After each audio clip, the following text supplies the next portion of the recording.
আজকে আমরা আলোচনা করব ক্লাস 6 এর চ্যাপ্টার 15 ক্ষেত্রফল ও পরিসীমা নির্ণয় নিয়ে। তো এই যে প্রথমে আমরা দেখে নিই যে পরিসীমা বলতে কি বুঝি।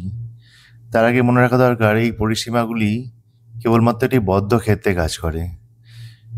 যেমন এটা একটি ওপেন, কিন্তু এটা হচ্ছে এটি ক্লোজড বা বদ্ধ ফিগার।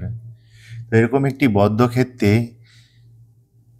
যেমন ধর ত্রিভুজ বা চতুর্ভুজ বা যে কোনো বহুভুজের ক্ষেত্রে পরিসীমা বলতে আমরা বুঝি এই ক্ষেত্রটির সীমানা দিয়ে যদি আমরা যাই তাহলে যে পরিমাণ দূরত্ব অতিক্রম করি। অর্থাৎ সোজা ভাষায় কোনো বহুভুজের পরিসীমা হচ্ছে বহুভুজটির সব বাহুগুলির যোগফল। যেমন ধরো এই ত্রিভুজটি আমরা দেখছি, এই ত্রিভুজটির পরিসীমা হচ্ছে এই ত্রিভুজটির 3টি বাহু যেটা আছে তার যোগফল। আমরা যদি এভাবে যাই, গোটা ত্রিভুজটাকে অতিক্রম করি, তাহলে অ্যাকচুয়ালি আমরা কতটা দূরত্ব অতিক্রম করব? আমরা 3 semi plus 7 semi plus 5 semi অর্থাৎ 15 সেন্টিমিটার দূরত্ব আমরা অতিক্রম করব যদি আমরা ত্রিভুজটার বাউন্ডারি বা পরিসীমা দিয়ে যাই। কিন্তু ত্রিভুজটা যদি সমবাহু ত্রিভুজ হয় তাহলে আমরা দেখতে পাচ্ছি যে সমবাহু ত্রিভুজের ক্ষেত্রে এটা হচ্ছে 15 সেমি, যা হচ্ছে 5x3। অর্থাৎ আমরা বুঝতে পারলাম যে একটি সমবাহু ত্রিভুজের পরিসীমা হচ্ছে 3 গণিত ত্রিভুজটির একটি বাহুর দৈর্ঘ্য। ত্রিভুজটির একটি বাহুর দৈর্ঘ্য যদি a সেন্টিমিটার হয় তাহলে হচ্ছে 3a সেন্টিমিটার। একইভাবে চতুর্ভুজের পরিসীমা বলতে আমরা বুঝি চতুর্ভুজটির 4টি বাহুর দৈর্ঘ্যের যোগফল। এখানে আমরা চিত্রে দেখতে পাচ্ছি যে চতুর্ভুজটির 4টি যে বাহুর দৈর্ঘ্য আছে 2 + 3 + 6 + 5 অর্থাৎ 16 সেন্টিমিটার। এটাই হচ্ছে তার পরিসীমা বা পেরিমিটার।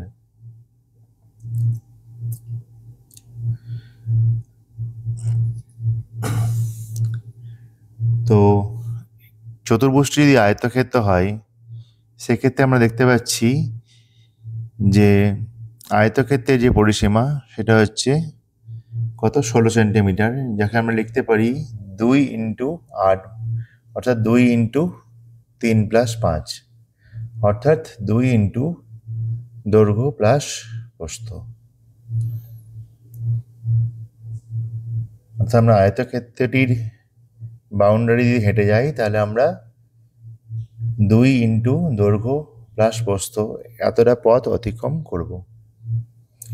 একইভাবে বর্গক্ষেত্রের পরিসীমা আমরা দেখতে পাচ্ছি যে যেহেতু বর্গক্ষেত্রে 4টি বাহুর দৈর্ঘ্য সমান, এই 4টি বাহুকে যোগ করা মানে হচ্ছে 4 দিয়ে একটি বাহুকে গুণ করলেও হবে। অর্থাৎ বর্গক্ষেত্রটির পরিসীমা হচ্ছে 4 × বর্গক্ষেত্রের যে কোনো একটি বাহুর দৈর্ঘ্য। তবে এই ফিগারগুলি যে এরকম হবে তার কোনো মানে নেই। এরকম একটি অড ফিগার আমরা নিতে পারি। আমরা দেখতে পাচ্ছি যে কোনো একটা জায়গা থেকে স্টার্ট যদি করি তাহলে আমরা প্রথমে 6 সেন্টিমিটার গেলাম, বরঞ্চ আমরা নিচের দিকে নেমে আসি তাহলে 1 সেন্টিমিটার, তারপরে আবার 1 সেন্টিমিটার, তারপরে আবার 4 সেন্টিমিটার। এইভাবে যে প্রত্যেকটি রেখাংশ আছে এই প্রত্যেকটি রেখাংশের যে দৈর্ঘ্য সেগুলোকে যোগ করলে আমরা পাবো এই ধরনের ফিগারের পরিসীমা। এইভাবে যে কোনো ফিগারে প্রত্যেকটি বাহুকে যোগ করলে আমরা তার পরিসীমা পাই। এখন দেখব যে ক্ষেত্রফল বা এরিয়া বলতে কি বুঝি। একটি দ্বিমাত্রিক বা 2 ডাইমেনশন বদ্ধ চিত্র বা আকার যে জায়গা নেই তাকেই আমরা সাধারণভাবে ক্ষেত্রফল বলে থাকি। এই ক্ষেত্রফলকে সবসময় বর্গ এককে বা স্কয়ার ইউনিটে প্রকাশ করা হয়। অর্থাৎ পরিসীমার ভেতরে যে সম্পূর্ণ জায়গা তাকে ক্ষেত্রফল বলি। এই যে একটা পরিসীমা, এই পরিসীমার ভেতরে যে জায়গাটা থাকে তার যে সম্পূর্ণ যে স্থান, টোটাল যে জায়গা তাকে আমরা ক্ষেত্রফল বলে থাকি। যেমন আমরা দেখতে পাচ্ছি এই গ্রাফে যদি একটি বর্গক্ষেত্র হয়, তার 1 সেন্টিমিটার বাহু হয়, তাহলে সেই বর্গক্ষেত্রটির ক্ষেত্রফল হবে 1 সেমি × 1 সেমি অর্থাৎ 1 বর্গ সেমি বা 1 সেমি স্কোয়ারও লিখতে পারি। একইভাবে আমরা দেখতে পাচ্ছি যে এই আয়তক্ষেত্রটি আছে, সেই আয়তক্ষেত্রটির ক্ষেত্রফল কত? এই আয়তক্ষেত্রটির ক্ষেত্রফল বের করতে গেলে আমাদের দেখতে হবে যে কতগুলি এরকম 1 সেমি বাই 1 সেমি বর্গাকার ক্ষেত্র আছে। তো এখানে আমরা দেখতে পাচ্ছি 18টি এরূপ বর্গাকার ক্ষেত্র নিয়ে আয়তক্ষেত্রটি তৈরি। অর্থাৎ এই আয়তক্ষেত্রটির ক্ষেত্রফল হচ্ছে 18 বর্গ সেমি। আমরা একটু লক্ষ্য করলে বুঝতে পারবো যে আয়তক্ষেত্রটির দৈর্ঘ্য 6 সেমি এবং প্রস্থ 3 সেমি। তাহলে আয়তক্ষেত্রটির ক্ষেত্রফল হলো 6 ইন্টু 3 মানে 18 সেমি। অর্থাৎ আমরা পেলাম আয়তক্ষেত্র। তার আগে আমরা দেখে নিই এই কতগুলি আকার আছে আমাদের কাছে বর্গাকার ক্ষেত্র। যদি একক বর্গাকার ক্ষেত্র হয় তাহলে আমরা দেখতে পাচ্ছি 16টি এরকম ছোট ছোট ইউনিট স্কোয়ারের ঘর আছে। অর্থাৎ এই বর্গাকার ক্ষেত্রটির ক্ষেত্রফল হচ্ছে 16 বর্গ সেমি। এখানে প্রত্যেকটি বর্গাকার ক্ষেত্রকে 1 বর্গ সেমি করে ধরা হয়েছে। তো একইভাবে আমরা বুঝতে পারছি যেখানে আরেকবার আমরা আলোচনা করছি। দেখো এই ছোট্ট যে বর্গাকার ক্ষেত্র, তার প্রতিটি বাহুর দৈর্ঘ্য হচ্ছে 1 সেমি যদি বলি, তাহলে তার এরিয়া হচ্ছে 1 সেমি ইন্টু 1 সেমি মানে 1 বর্গ সেমি। বর্গক্ষেত্রটা যদি এরকম হয়, 4টি ছোট ছোট বর্গাকার ক্ষেত্র পাই আমি, তার এখান থেকে বুঝতে পারছি যে এই বর্গাকার ক্ষেত্রটির ক্ষেত্রফল বা এরিয়া হচ্ছে 4 বর্গ সেমি। একইভাবে যদি 3 সেন্টিমিটার বাহু বিশিষ্ট যদি একটি বর্গক্ষেত্র হয়, তার এরিয়া পাচ্ছি 3 ইন্টু 3 9 সেমি স্কোয়ার বা 9 বর্গ সেমি। একইভাবে দেখছি যদি 4 সেন্টিমিটার বাহু বিশিষ্ট যদি একটি বর্গক্ষেত্র হয়, তার এরিয়া হচ্ছে 4 ইন্টু 4 16 বর্গ সেমি। একইভাবে যদি 5 সেন্টিমিটার বাহু বিশিষ্ট একটি বর্গক্ষেত্র হয়, তাহলে তার এরিয়া হবে 5 ইন্টু 5 মানে হচ্ছে 25 সেন্টিমিটার স্কোয়ার বা 25 বর্গ সেমি।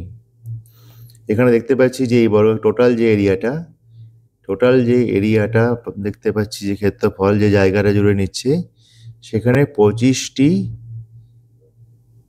বর্গাকার ক্ষেত্র 1 সেন্টিমিটার বা 1 সেন্টিমিটার বর্গাকার ক্ষেত্র ঢুকে যাবে। কিন্তু এখন কোশ্চেন হচ্ছে যে যদি এরকম রেগুলার ফিগার না হয়ে এরকম হয়, যদি গ্রাফের সঙ্গে ফিগারটি ঠিকঠাকভাবে অ্যাডজাস্ট না হয়, তাহলে আমরা কি করে ক্ষেত্রফল বের করব? দেখো এই জিনিসটা ভালো করে বুঝতে হবে যে এরকম ক্ষেত্রে ক্ষেত্রফল পরিমাপের নিয়ম। তো প্রথম কথা হচ্ছে যে গ্রাফ পেপারের মধ্যে যদি সম্পূর্ণ এটা ক্ষুদ্রতম বর্গাকার একটি ঘর হয়, তাহলে আমরা 1 বর্গ একক নেব। এবং যদি অর্ধেক হয়, চিত্রে আমরা দেখতে পাচ্ছি যে এটা অর্ধেক, তাহলে অর্ধেক হলে পরেই সেই ক্ষেত্রফলটা আমরা হাফ বর্গ একক নেব। আবার অর্ধেকের চেয়ে যদি বেশি ঘর হয়, ঘরটি যদি অর্ধেকের চেয়ে বড় হয়, তাহলে আমরা পুরো 1 বর্গ একক ধরবো। কিন্তু কোনো কারণে দেখতে পাচ্ছি যে অর্ধেকের থেকে যদি কম হয় ঘরটি, তাহলে আমরা এটাকে 0 ধরবো। অর্থাৎ এর ক্ষেত্রফল আমরা কিছুই ধরবো না, 0 ধরবো। আমরা দেখে নিই যে কতগুলো চিত্র আমরা দেখছি ফিগার, সেখানে তার এই নিয়মটি ফলো করে এই ফিগারগুলির ক্ষেত্রফল আমরা বের করব। দেখো এখানে দেখতে পাচ্ছি যে 1 2 3 4 পুরো সম্পূর্ণ ঘর আছে 4টি। অর্থাৎ তার ক্ষেত্রফল এই ফিগারটির ক্ষেত্রফল হয়ে গেল 4 বর্গ একক। যদি সেন্টিমিটার হয়, তাহলে আমরা লিখতে পারি 4 বর্গ সেমি। এখানে দেখতে পাচ্ছি যে পুরো সম্পূর্ণ 6টি ঘর আছে, অর্থাৎ ক্ষেত্রফল হয়ে গেল 6 বর্গ সেমি। আবার এই ফিগারটাতে দেখতে পাচ্ছি যে আমরা 4টি সম্পূর্ণ ঘর আছে, কিন্তু এই ঘরটা দেখো এবং আরেকটা ঘর আছে এদিকে। এই দুটি ঘরে আমরা দেখতে পাচ্ছি এই দুটি ঘর হচ্ছে অর্ধেকের চেয়ে বেশি। তাহলে এই দুটি ঘর হচ্ছে অর্ধেকের চেয়ে বেশি। তো আমরা নিয়ম অনুযায়ী কি জানি যে কোনো ঘর যদি অর্ধেকের চেয়ে বেশি হয়, তাহলে তার ক্ষেত্রফলটাকে আমরা পুরো নেব। এবং এই দুটি ঘর দেখছি যে অর্ধেকের চেয়ে কম। তো অর্ধেকের চেয়ে যদি কম হয়, আচ্ছা এটা নিচে হবে, এই লাইনটাতে হবে। তাহলে আমরা কি পেলাম, যে অর্ধেকের যদি কম হয় তাহলে আমরা সেই ক্ষেত্রফলটাকে কিছু ধরবো না, আর যেগুলো অর্ধেকের চেয়ে বেশি হবে সেগুলোকে আমরা কি করছি বলো, পুরোপুরি নেব। অর্থাৎ এই ক্ষেত্রফলটাকে আমরা 4+2 6 বর্গ সেমি ধরব। এরপর চলে আসছি এই ফিগারটাতে। এখানে দেখতে পাচ্ছি যে সম্পূর্ণ ঘর একটিও নেই, কিন্তু 4টে ঘর আছে। 4টে ঘরই হচ্ছে আমার অর্ধেক। তো 4টে ঘর যদি অর্ধেক হয় তাহলে আমরা তার ক্ষেত্রফল জানি অর্ধেক ঘর হলো, আমরা কত নেব, অর্ধেক ঘরের ক্ষেত্রফল আমরা নিয়েছি হাফ বর্গ একক। তাহলে এখানে 4টি ঘরের জন্য ক্ষেত্রফল হবে 4 × হাফ, অর্থাৎ 4-এর অর্ধেক, 2 বর্গ সেমি। তো একই রকমভাবে এই ফিগারটা আমরা দেখো, এই ফিগারগুলোকে আমরা করে দিয়েছি। এই ফিগারটাতে আমরা দেখতে পাচ্ছি যে একটি অর্ধেকের চেয়ে বেশি আছে এবং একটি অর্ধেক আছে, অর্থাৎ হচ্ছে 1/1/2। এখানে 4টি ফুল ফিগার আছে এবং 2টি অর্ধেক আছে, অর্থাৎ 4 + 1 অর্থাৎ 5 ঘনসেমি। এখানে দেখো এরকম ভাবে এখানে পুরো 5টি ফুল ফিগার আছে, 2টি অর্ধেক ফিগার আছে, অর্থাৎ পূর্ণ ঘরের জন্য 5টি পূর্ণ নিলাম এবং অর্ধেকগুলোর জন্য অর্ধেক নিলাম, 2টি ঘরের জন্য 1 নিলাম। তাহলে এইভাবে আমরা পেলাম 6টি, এবং নিজের ক্ষেত্রেও দেখো এরকম এটা পেলাম। তোমাদের বই থেকে আমরা কয়েকটি উদাহরণ এবার দেখে নেব। চ্যাপ্টার 15, ক্ষেত্রফল ও পরিসীমা নির্ণয়। দেখো এখানে আমরা দেখতে পাচ্ছি যে পরিসীমা মানে কি, পরিসীমা মানে হচ্ছে সমস্ত বাহুগুলির যোগফল। এই যে জ্যামিতিক আকারটা আছে তার একটা পরিসীমা যদি আমরা খুঁজতে যাই, আমরা কি করব, সহজেই সমস্ত বাহুগুলিকে যোগ করব। এই সমস্ত বাহুগুলিকে যোগ করলে আমরা যেটা পাবো সেটি হবে এই ধরনের আকারের ক্ষেত্রফল। এখানে আমরা দেখতে পাচ্ছি এটা একটি ষড়ভুজ। তো যেহেতু এটি ষড়ভুজ, ষড়ভুজের প্রত্যেকটা বাহুই হচ্ছে সমান, তাহলে আমরা এটাকে 6 × 6ও লিখতে পারি, অর্থাৎ 36 সেমি, অথবা 6টি বাহুকে যোগ করলে যেটা হয় সেটাই। তো এই ধরনের ফিগারের ক্ষেত্রে আমরা দেখো পরপর একটা লাইন বরাবর একই সাথে আমরা শুরু করব যোগটা। তো প্রত্যেকটা বাহুকে আমরা একের পর এক যোগ করে যেটা পাচ্ছি সেটাই হচ্ছে এই ধরনের ফিগারের পরিসীমা। বাকি অঙ্কগুলো তোমরা এই একইভাবে করবে। দেখো এই ফিগারটা নিয়ে আমরা একটু আগে আলোচনা করলাম যে এখানে পুরো 4টি সম্পূর্ণ ফিগার আছে। এই যে এই ফিগারগুলো নিয়ে আমরা আলোচনা করেছি একটু আগেই, তো আমরা এই নিচের তালিকাটা সম্পূর্ণ পূরণ করে দিচ্ছি, তোমরা নিজেরা করে এটাকে ভালো করে বুঝে নেবে। একই ধরনের জিনিস কতগুলো আবার এখানে আছে, উদাহরণ দেওয়া আছে। দেখো একটি স্ট্যাম্প আছে, আমরা গ্রাফ পেপারের উপরে একটা স্ট্যাম্প বা এই ধরনের কতগুলি জিনিস বসিয়েছি, তার আমরা ক্ষেত্রফল বের করব।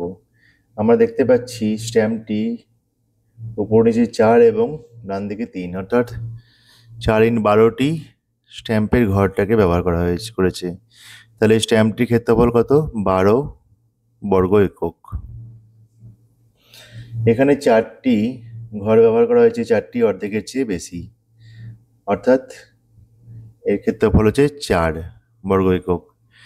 আর এখানেও দেখো 4টি সম্পূর্ণ ঘর ব্যবহার করা হয়েছে, কিন্তু বাকি ঘরগুলি আমরা দেখতে পাচ্ছি প্রত্যেকটা ঘরগুলি হচ্ছে অর্ধেকের চেয়ে ছোট। তাহলে এর ক্ষেত্রফল কত হবে, এর ক্ষেত্রফলকে আমরা 4 বর্গ এককই ধরবো। তার পাশেরটাতে আয়তক্ষেত্র আছে, এখানে কোনো প্রবলেম নেই, কারণ প্রত্যেকটি হচ্ছে আলাদা আলাদা 8টি ঘর নেওয়া হয়েছে, তাহলে ক্ষেত্রফল হচ্ছে 8 বর্গ একক। এই যে পাতাটা দেওয়া হচ্ছে এখানে দেখো 3টি ঘর এমন আছে যেটা অর্ধেকের চেয়ে বেশি। আবার বাকি যে ঘরগুলি আছে দেখো, বাকি ঘরগুলোতে দেখতে পাচ্ছি যে 1, 2 এবং 3, এই ঘরগুলোতে আমরা দেখতে পাচ্ছি এগুলো অর্ধেকের চেয়ে কম। তাহলে আমরা শুধুমাত্র 3টি ঘরকেই ক্ষেত্রফল হিসাবে নেব আমাদের নিয়ম অনুযায়ী, অর্থাৎ পাতাটি ক্ষেত্রফল হবে 3 বর্গ একক।